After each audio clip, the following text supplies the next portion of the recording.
Damien Sandow on a video game in the robe, same beard and everything, slick hair, those plugs. It's gonna be accurate. Not you. You got a good slick. I'm actually very excited about that because Damien's not really one for one-on-one confrontations we have seen. So in the video game, I can reach out and touch him right in front of me.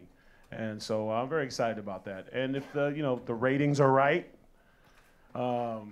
I should have a few points on him. So it should be a little bit easier because sometimes the computer is a little ridiculous, blocking everything. And I hope they fixed that. Although upstairs when it was whooping on me, I got a little upset.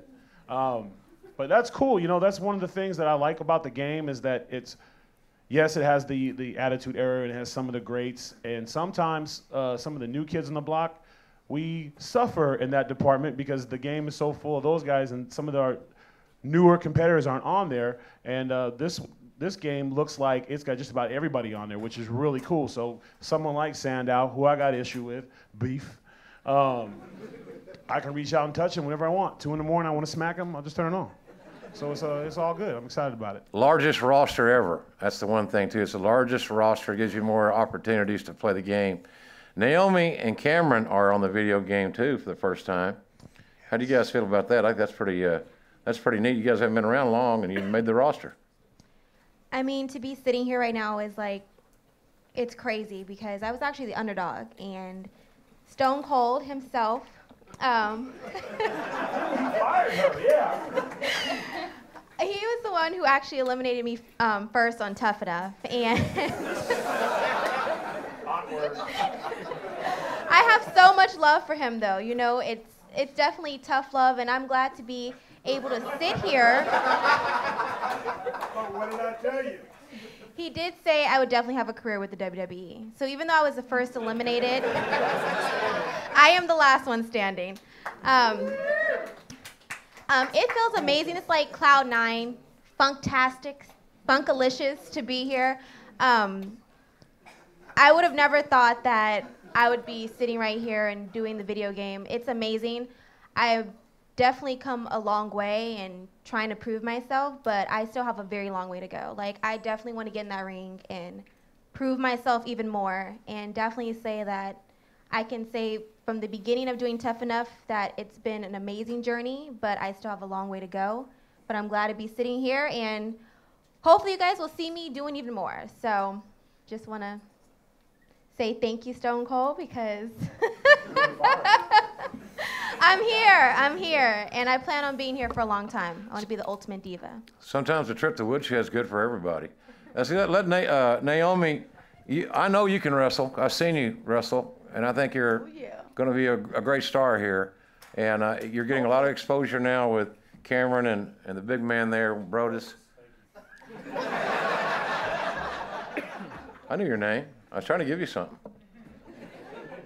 I was trying to put you over. You're not used to it, I know, but I was.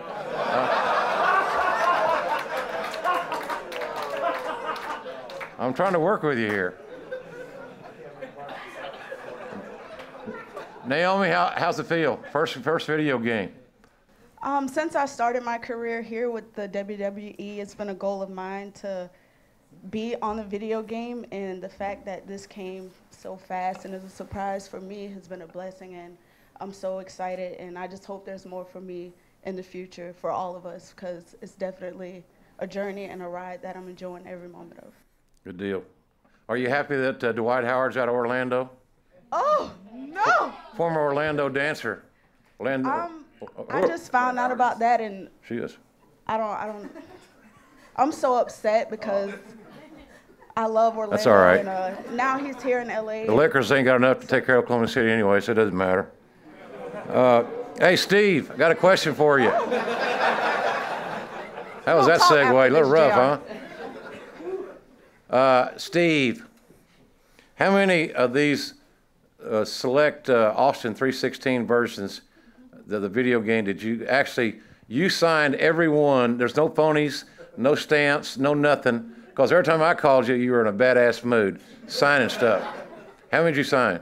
Well, I'm still in a badass mood because I ain't done yet. I recently had a little work done on my left knee, so kind of got me sidelined. And THQ came up with this illustrious video game, and they called me and said, hey, how about signing some of these copies? I said, well, okay, what kind of number are you thinking about? And they said, well, what about 25,000? I started thinking about it. I said, well, hell, you know, might as well make a buck or two sitting on my damn ass on my kitchen table. Got my air conditioner set on 67, got a heat wave going through LA. I can't work, so I'm making a dime sitting on my ass. Sounded like a good idea. And they said, well, how about 10,000 more? So we came to another agreement. I got 35,000 gimmicks to sign, and I'm about, where's Bryce at? I think I got 32,000 of them signed. That's BS. I think I got about 5,000. I got a long ways to go, Jim. I got a long ways to go. I got faith in you, though. The good news is that Stone Cold Steve Austin in his glory on that damn card.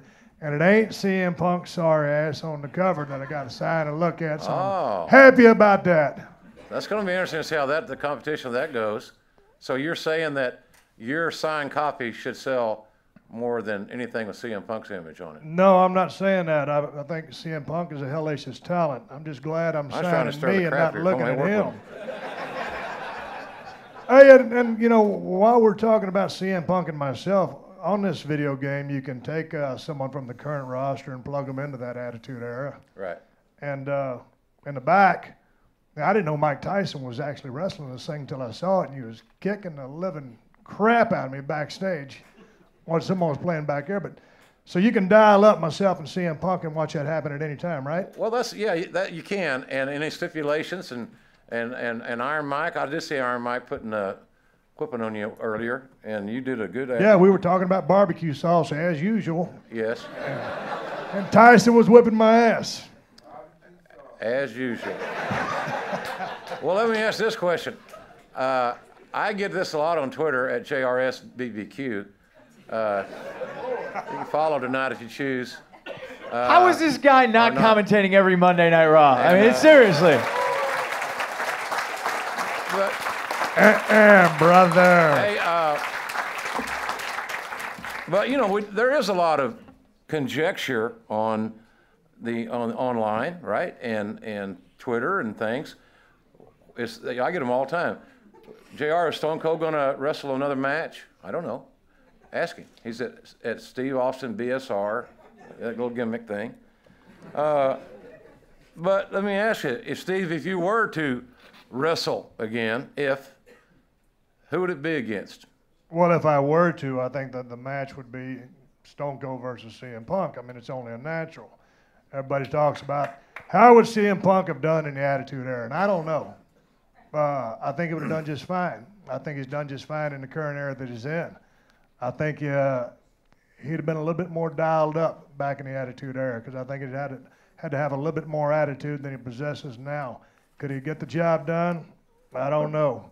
But you can plug your sumbitch in on this video game anytime you want to and have at it in your living room. But will we see it in an arena? I don't know. I've got a left wheel to rehab.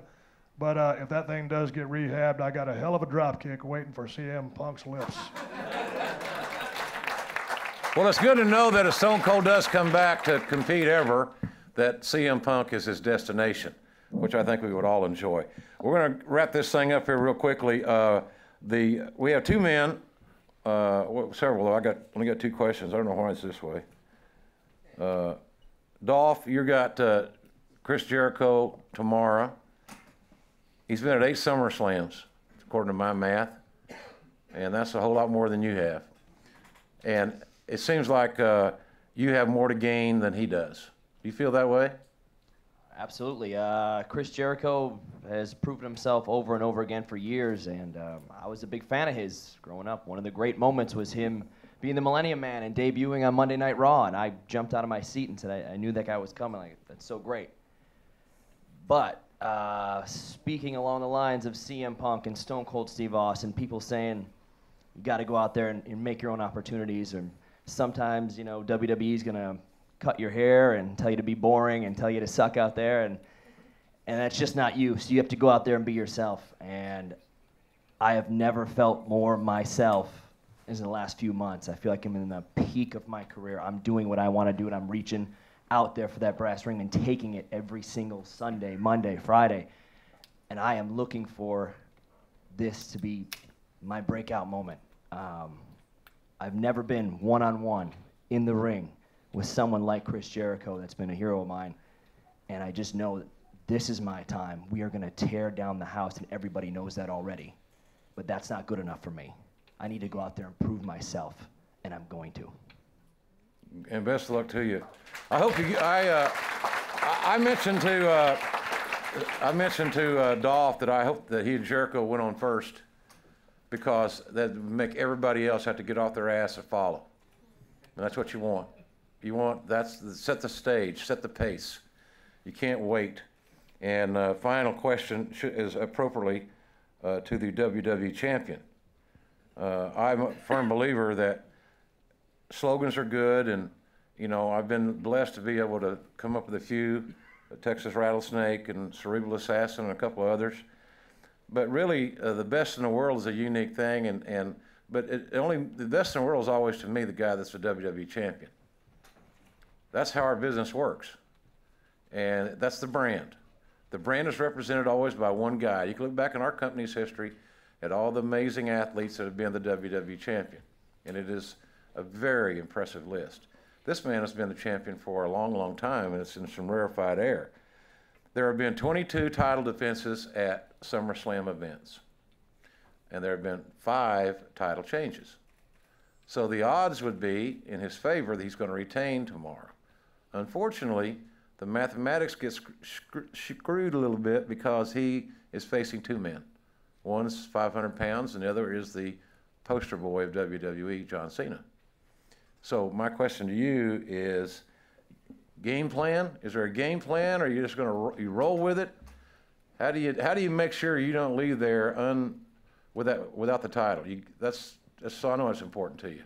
I know it's very important. Yeah, to me, this title is the most important thing in the world. And walking into SummerSlam, I think I'm batting about 500. I've been the main event of SummerSlam in the Staples Center before. It's been sold out before, and I rise to the occasion. Beat Jeff Hardy. I think this match is interesting for me because I'm facing both my prior SummerSlam opponents. 2 years ago, fought Big Show. Last year, I fought John Cena. So to me, I got obviously the most to prove. In a 3-way, gotta hate him. You can't really have an attack plan. Yeah. I could focus on Big Show, and then I got John Cena to worry about. I could worry about John Cena, and then Big Show's trying to punch me in the face. So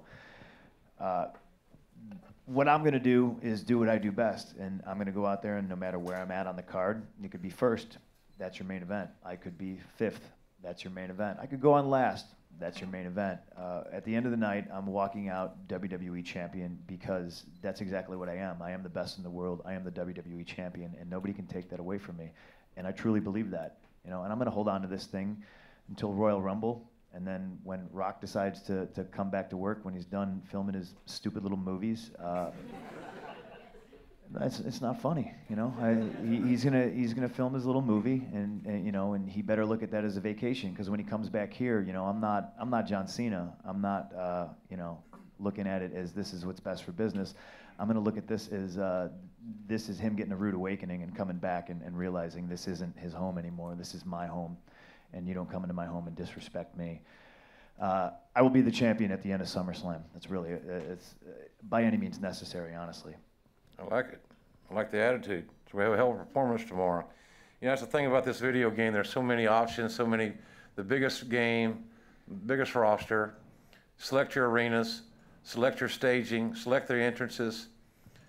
I just got to cut you off there, JR, because Michael Cole's not here, but you go ahead. That's okay. I'm just listening to talk about the WWE Championship, and it's a very illustrious championship, which I've held in a couple of times. But I'll be honest with you, my feelings are mixed on this whole WWE Championship being the marquee title. Mm-hmm. As far as I'm concerned, I've worked as hard as Punk has to become World Heavyweight Champion, and that's true. Punk calls himself the best in the world, and what he's achieved is phenomenal.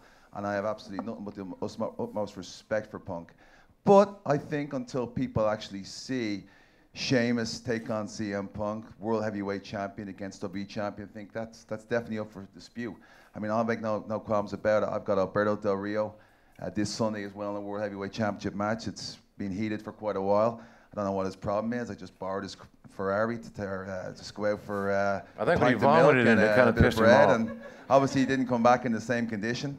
But that's the thing I think about WWE13. Everyone has the opportunity. We have obviously had the opportunity to go head to head yet, but I think when we do, it'll be definitely another memorable moment. I think it'll be one that'll stand for the ages, and I think that again, everybody here playing WWE13 will have the opportunity to that champion versus champion. As for you, Ziggler, you know, you're talking about stealing the show. That's phenomenal. That's great. But after I kick Del Rio's head off, you decide to come down with that big blue lunchbox of yours. I'm going to do the same to you. So make sure you think twice about that. But as I said, WWE13, to me, it's the greatest game that's been released so far. And I just want to get that off my chest. And thanks very much. I'm glad you. I admire your initiative in interrupting, but never interrupt me again. Are you gonna force feed me barbecue sauce or something? No, you love the barbecue. Matter of fact, we're gonna all have. I have one favor to ask you guys. We're gonna be breaking here and going and meeting and interviewing and doing things, talking with you, one-on-ones. But what you need to do, one little favor: sit in your seats 1 hour before you leave. Okay, make it. I'm gonna 5 minutes. Wait on us 5 minutes. Give us 5 minutes, because when you have large men that have not done number one and they've had their energy drinks, as you've heard, they have to stop off. 5 minutes, because you don't want to walk in on Iron Mike Tyson at the urinal. He's greatest panel I've ever been a part of. I wanna sincerely say that. This has been fun, and thanks for indulging us. And whereas some that love to critique Raw on Tuesday or Monday Night Online, and because it's got bad writing or bad booking or bad this or bad that, why is that match on? Why is this here? You know, this match for 3 minutes. You can now change all that in this game, because you are the promoter, you are the booker, you are the matchmaker, you're the creator. And this game allows you to do all those things in an elaborate, sophisticated way. It's a smart game, and we're really thankful that you're here. So thanks, and we'll see you in a few minutes. And thank you very much.